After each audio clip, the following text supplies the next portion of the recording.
Welcome to the Classic Soap Operas podcast, where memories linger like perfume on a love letter and drama never fades with time. Whether it was grandma's stories or your own escape into those tangled tales of love, loss, and lies, we're here to visit the magic that keeps us all watching. And this week in Salem, the past and present collide with last rites, betrayals, and returns you won't believe. Let's dive in. Okay, you are not going to believe the week it's been in Salem. Seriously. Don't tell me about it. Forget your usual dose of drama.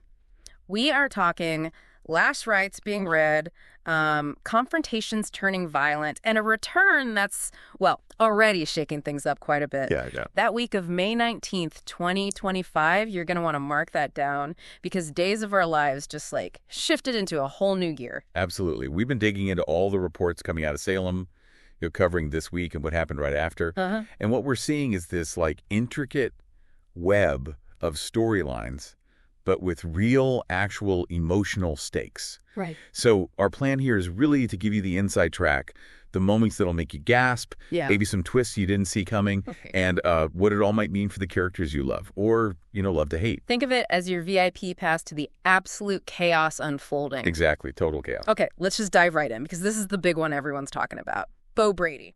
That promo alone was just gut-wrenching. I mean, the line, "They are giving Bo his last rites."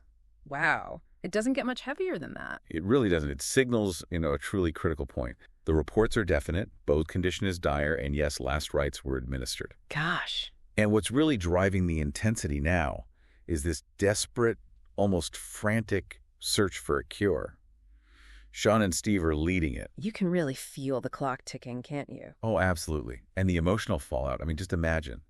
Hope and Ciara, they're facing the possibility, the very real possibility of saying goodbye. It's that kind of story that just rips you up, hits right at the core of the show. It does. And it's not just them. We're also seeing Julie, deep in prayer, hoping against hope for a miracle. But like you said, in Salem, miracles, they often have a price tag attached. Exactly. So the question just hangs there. What's the cost going to be this time? And that promo mentioning Hope and Brady's 40th anniversary. Oh, yeah. Talk about contrasting the past joy with this present nightmare. It just sharpens the potential loss, doesn't it? It really does. It puts their whole history into perspective against this crisis. Okay, so shifting gears from a potential tragic farewell to a full-blown explosion. Xander and Sarah. Yeah.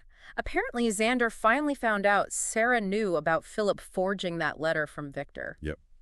The secret's out. And his reaction, let's just say it wasn't a quiet chat over tea. No. Yeah. Not even close. The reports paint a picture of just intense rage. We're hearing Xander actually physically attacked Philip. Seriously. Attacked him. Yeah, beat him. Bruised knuckles were even mentioned as, evidence of the violence. Wow. Okay. And Sarah's reasoning for keeping the secret all this time. Yeah, her logic, and, the Salem logic. Right, Salem logic. Was that she thought keeping Philip's letter secret was somehow protecting Xander from his own impulses, his destructive side. She thought Philip being around was like a buffer or something. Which, I mean, okay, in that world, you can almost twist your brain to see it, but... But it backfired. Massively. Oh, clearly. So this led to a huge showdown. And she kicked him out. That's what we're hearing. Kicked him right out of the Kyriakis mansion. And it didn't stop there, did it? Nope. His first demand was apparently, "I'm taking Victoria with me." Oh, no way. And Sarah, quite rightly, after witnessing that violence, just flat out refused. Good for her. But this raises some big questions, right? Where were the police after a serious assault like that? That's a huge one. The apparent lack of immediate legal consequences is noticeable. Yeah. And of course, the massive question hanging over everything now is their marriage. Is this it? Is it actually over for Xander and Sarah? It really feels like a breaking point. It certainly sounds like it. And Paul Telfer, who plays Xander, he even jumped online about it, didn't he? He did. He acknowledged the fan reaction, which has been pretty intense. He said this destruction, quote unquote, feels different this time. And he expressed hope that the show will actually dig into Xander's past issues, maybe to try and find some path to future stability for the character. So even he sees this as a major turning point. Seems like it. Yeah. And what's really interesting is seeing those fan reactions, like on the soaps.com message boards. A lot of people are just horrified, saying Xander's gone back to being this ruthless thug. There are a few saying Sarah was wrong to keep the secret, but mostly it's disappointment.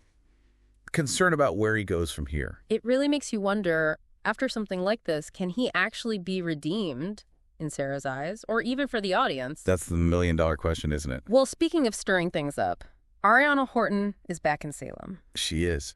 And true to form, her entrance wasn't exactly quiet. No kidding. What happened? Well, she showed up early, apparently because of a tropical storm messing with flights. Okay. Which immediately led to Gabi misunderstanding the whole thing. She thought Javi, the new guy, had messed up the travel plans or something, and she just fired him on the spot. Oh, Gabi. But then Ari steps right in and defends Javi, explaining it was the storm, not him. Classic Salem misunderstanding. Rightly. But poor Javi still quit, even after being defended. Yeah, he did. And later, we hear he actually opened up to Leo, talked about some really tough experiences he had with homophobia at his old job. He used to be a firefighter back in Corpus Christi. Wow, okay, so they're bringing in some heavier real-world stuff there. Seems like it. It definitely adds another layer to his character. Meanwhile, Ari's reunion with JJ was apparently a bit awkward. Awkward, how? Just, maybe tense. And it sounds like Ari wants Gabi to apologize to Javi for jumping to conclusions. Good for Ari. Stand up for the wrongly accused. Right. And we also saw Marlena and Gabi celebrating Ari's birthday together, which is always a fun reminder of that slightly complicated family tree. Marlena's her great-grandmother, after all. Yeah, you need a flowchart sometime. You really do. And get this, there's already a spoiler buzzing around that Ari meets Doug III at Small Bar, and they end up in bed, with Gabi potentially walking in on them. Oh, my goodness. Predictable Salem? But still, that's the kind of twist that keeps people tuning in, right? Absolutely. So beyond those big explosions, there's a bunch of other stuff brewing, too, it sounds like. Yeah, lots of threads developing. Huh. We heard Stephanie asked Alex to stand down about something. The context there is still a bit fuzzy. Okay. And Maggie's questioning Xander. Probably about the Philip thing. Almost certainly. And Kate is apparently the one who finds Philip after the beating. Oh, wow. And Gabi and JJ are fighting again? What's that about? EJ shooting still? Or maybe this Philip miss? Could be either, or both. And Javi talking to Leo about his past that feels significant for his character arc. Definitely. And then there's EJ, always scheming. What's he up to now? Trying to get Paulina to meddle in Johnny and Chanel's relationship. Oh, EJ, seriously. Yep. Paulina's apparently resisting, though. Which, considering EJ's history. Understandable. Plus, she's got Abe's vote coming up on Xander's hospital bid weighing on her mind, too. So, layers upon layers. Always. What else? Sean's confiding in Belle. Yeah, about how worried he is. His parents, the cure search getting desperate. Belle's trying to support him, reminding him her own dad came back from the brink. That's nice, actually. A moment of real connection. It is. Also, Paulina has some kind of surprise for Chanel and Johnny. Could be good, could be bad. Yeah. Who knows with Paulina? True. And Holly's helping Doug III with something. Yeah. Minor mention there. But back to the big stuff. Steve and Sean are actually calling for backup on the cure mission. It's getting serious. Backup? From who? That's the question. And adding to the drama, Kayla tells Marlena about the mission, and then later there's news of an explosion. Explosion? Where? Related to the mission, it seems. Yeah. And John is badly hurt. Oh, no. Not John. That's huge. Absolutely huge. That's going to send major shockwaves. Definitely. Yeah. Okay, what else is happening amidst all this chaos? Well, Jug's trying to patch things up with Julie. Even wants to buy back her necklace, that symbol of theirs. And how's Julie taking that? Reports say. Not well. Harsh rejection, apparently. And Belle agrees to help Sean find someone named Asher Leeds, Kevin Lambert's old roommate. She apparently defended him years ago as a juvenile. Wow, talk about digging into the past. These connections run deep. We really do. It shows how everyone's lives are just tangled together. Chad finds out about Philip getting beaten up. And confronts EJ, I bet. You got it. EJ naturally denies everything. Of course he does. And then, kind of randomly, Chad and this cat person have a skydiving date planned. Yeah. Chad seems less than thrilled, and Julie apparently disapproves. Skydiving. While all this other stuff is going on? Okay, Salem. Right. And you know who's loving all the drama? Leo. Oh, naturally. He's apparently buzzing about the hot stories. Philip's beating, the potential Xander versus EJ fight over the hospital. He's probably already writing his column. Probably. Yeah. EJ also finds out Johnny and Chanel are back together, yeah, which probably messes with whatever plan he had for Paulina. Good. And finally, Julie, being Julie, wants JJ to promise he's not seeing Gabi again. Some things never change. Phew. Okay. It's a lot. So just to quickly recap this absolutely insane week, Beau's life is literally on the line. Hanging by a thread. Xander and Sarah's relationship looks like it just detonated in a really ugly, violent way. It seems completely imploded. And Ari's back, and she's already kicking up dust all over town. Pretty much. Those are the huge tentpoles. Yeah. And the way everything is already starting to connect, intertwine. Yeah. That's classic days. The emotional fallout across the board is just immense. You can really feel it. Even just hearing about it, the tension is palpable. Definitely. Okay, so here's what I'm kind of left thinking about. After Xander's violence, I mean, that level of violence, is there actually a realistic way back for him with Sarah or even just with the audience? That's a huge question. It feels different this time. Yeah. And Ari's return, how is that really going to change the dynamics long term, beyond the initial splash? Right. What are the lasting ripples? And finally, this cure situation. With the explosion now and John hurt, it's getting even more complicated. Who is going to step up? Who answers that call for backup from Steve and Sean? And what will the consequences be of all of it? Exactly. What are the long-term consequences of this week's absolute chaos going to be for Salem? It feels like we're standing right on the edge of some major, major shifts. Can Beau survive the impossible? Is there any way back for Xander and Sarah? And will Ari's return be the spark that sets off even more chaos in Salem? If we know anything about Days of Our Lives, it's that the story's never really over. Thanks for spending time with us here on the Classic Soap Operas podcast. Subscribe, share, and join the conversation, because even when the screen fades to black, the memories still linger.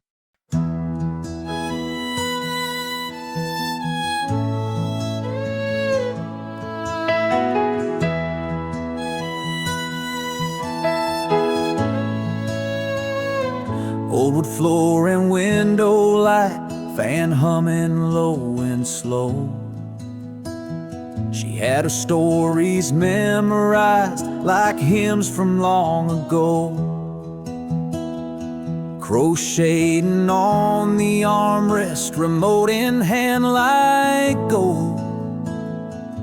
And I just watched the screen and her not knowing I'd grow old.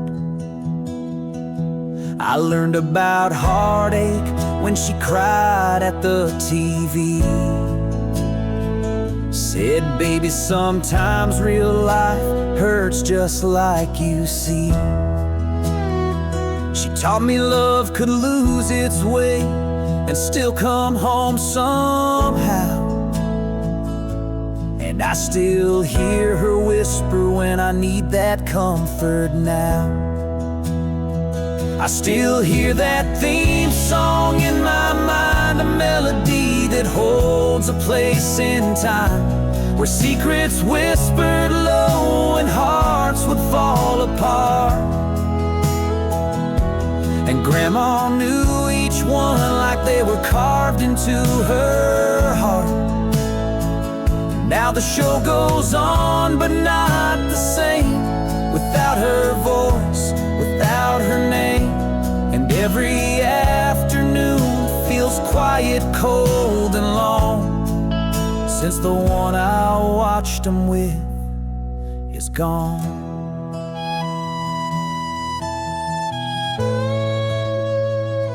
Now I flip through reruns just to feel her near, like I'm chasing ghosts that used to live right here. The couch is empty, but I swear sometimes I feel her in the air. I still hear that theme song in my mind, a melody that holds a place in time, where secrets whispered low and hearts would fall apart. And Grandma knew each one like they were carved into her heart. Now the show goes on, but not the same, without her voice, without her name. And every afternoon feels quiet, cold, and long, since the one I watched them with is gone.